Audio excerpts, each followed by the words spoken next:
So, Mark Hickey is with the Surgical Council and Resident Education, also known as SCORE. I'm a product delivery manager at Silverchair. I've been at Silverchair for a very, very long time. Do I need to move the mic over a little bit?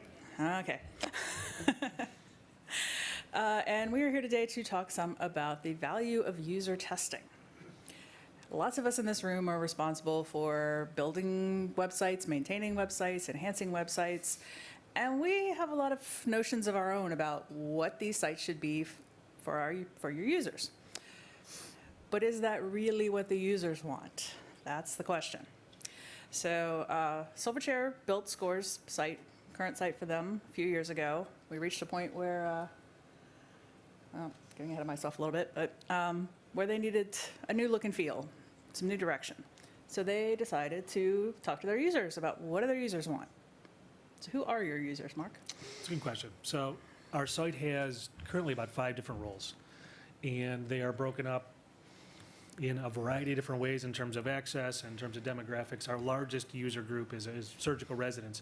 About 10,000 of our 13,000 users overall are surgical residents, but the other roles are important as well. And the team that was doing the rebuild for us at Silverchair really needed a better understanding of those roles, what went into them, their access points, and really the demographics, needs, and tendencies of those users. So they developed the personas. Right, so we came up with some personas. Who are these users? What are they looking for? What are their needs? To help determine what was going to be the best solution for those users. So then they just reach out to these users to get some input. So how did you go about in a variety of ways? We undertook a series of user tests, both live and in real time. Actually, Jen McIntyre, who's in the room, and Dr. Amit Joshi, who's in the back. I feel like we have the band back together here for today. We went and did live user testing. Actually gave users a script. You can see one of the versions here. Took every keystroke, recorded them in real time, and then followed with sort of a mini survey on site, and took that away from user testing. We also did asynchronous testing, where we put scripts out for people remotely across the United States who we couldn't travel to, asked them to follow through.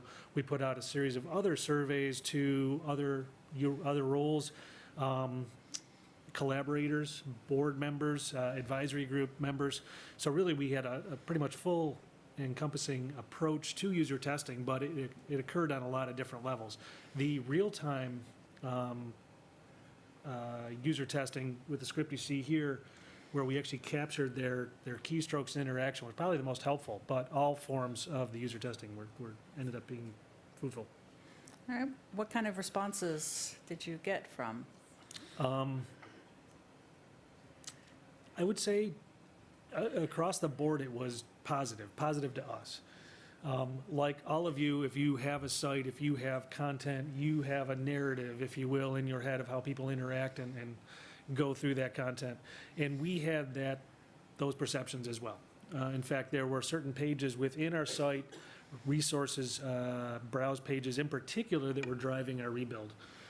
We had an idea of how users were working with those. And when we did our user testing, one thing we discovered is that users were not interacting with some of those pages in even remotely the way we had anticipated. In fact, we discovered in some cases they weren't using areas of the content at all.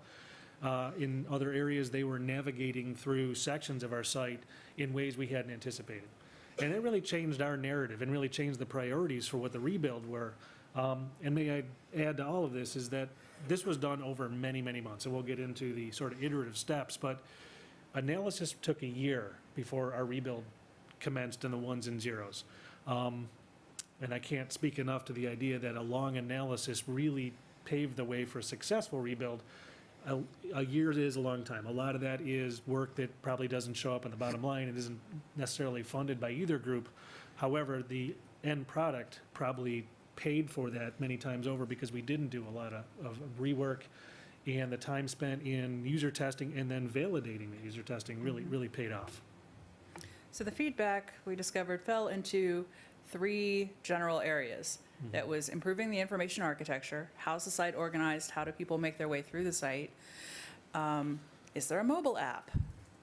There wasn't mobile optimization. So that was a key area of making sure they had a mobile optimized responsive site. Residents live and die by their cell phones these days or their tablets. So that was a very important thing to bring into the mix for them. And then search. We had a big focus on moving SCORE to using our Solar search platform and expanding the way the results worked and bringing them into a much better search experience. The next thing we did was came up with wireframes. Let the wireframes go out to users as well. And what kind of reaction did you get when you started doing that phase?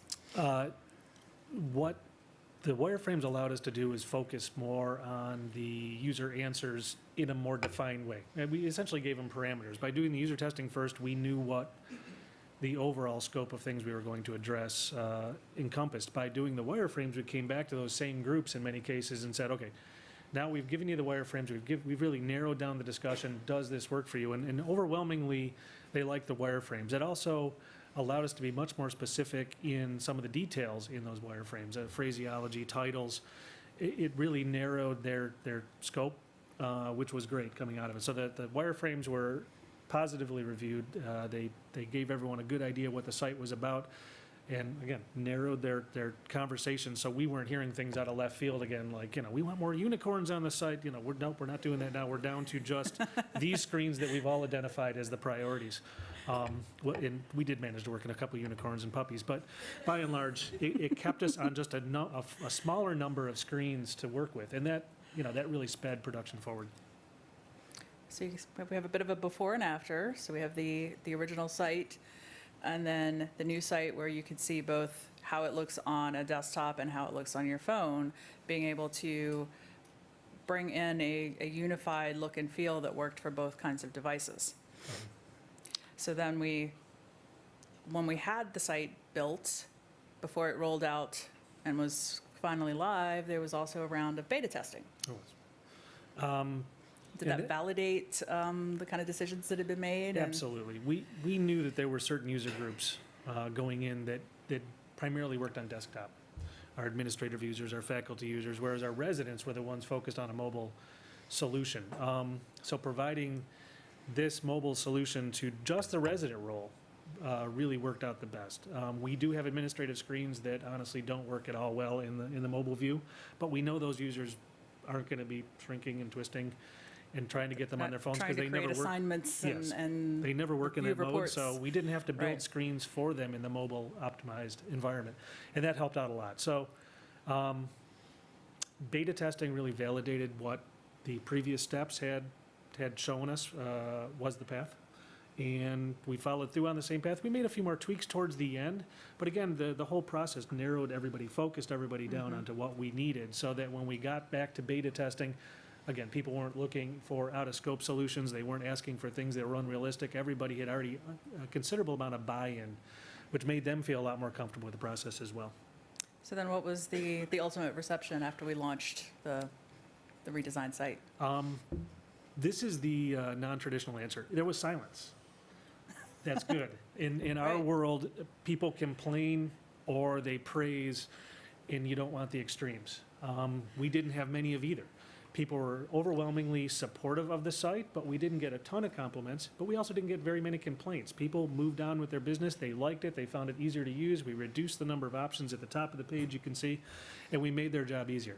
So when you also run the customer service side of the organization and you aren't flooded with phone calls, we call that a success. Success, Yeah. definitely.